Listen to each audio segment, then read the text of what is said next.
ThaBoxingvoice.com, live here with Steven Ortiz. Steven, you got a ring name? What are they calling you these days? I'm gonna just say Slick for sure.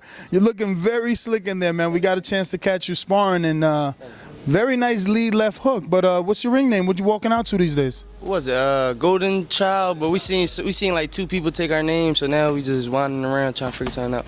Okay, Steven Ortiz, right? Puerto Rican? Yeah, Puerto Rican.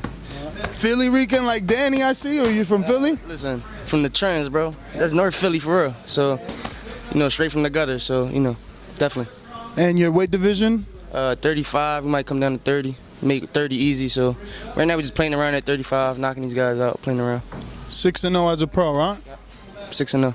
So, people that haven't seen you, what is your, I guess, your signature punch?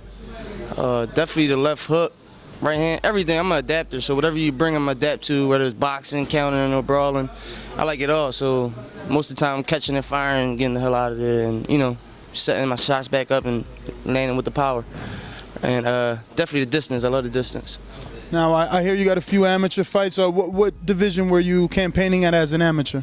I was at all the main ones, from 14, back from 80, I fought Gervonta Davis, beat him at, I think, 90 pounds in the amateurs, to 101, 114. From 114, I fought Rashid Warren in the National Golden Gloves. I lost a close decision to him. Then I shot right to 32. And from there, I was wiping 32.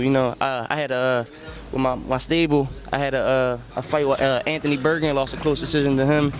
With time off the gym, and just now we just getting consistent. You know what I mean? So these pros know you already. I built half these pros, believe it or not. You get me? So hell yeah.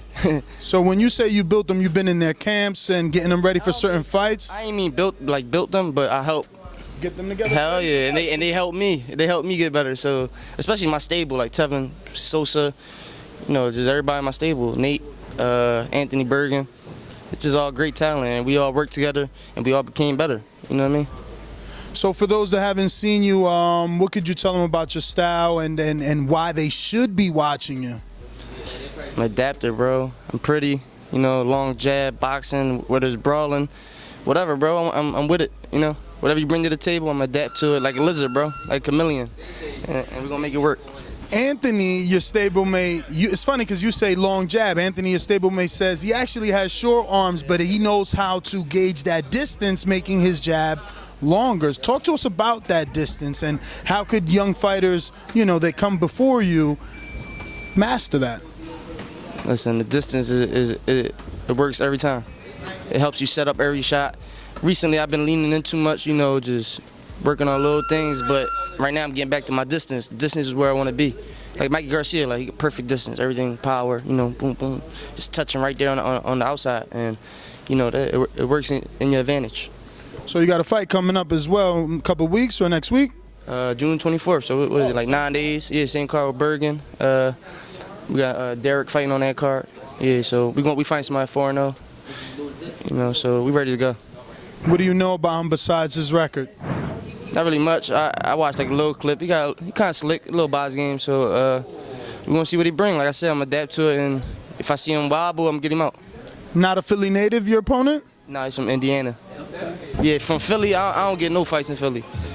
I actually had this one kid, which was actually my friend. Which he tried to make a fight, but it wasn't really like he wanted to fight. It was more like people in his ear.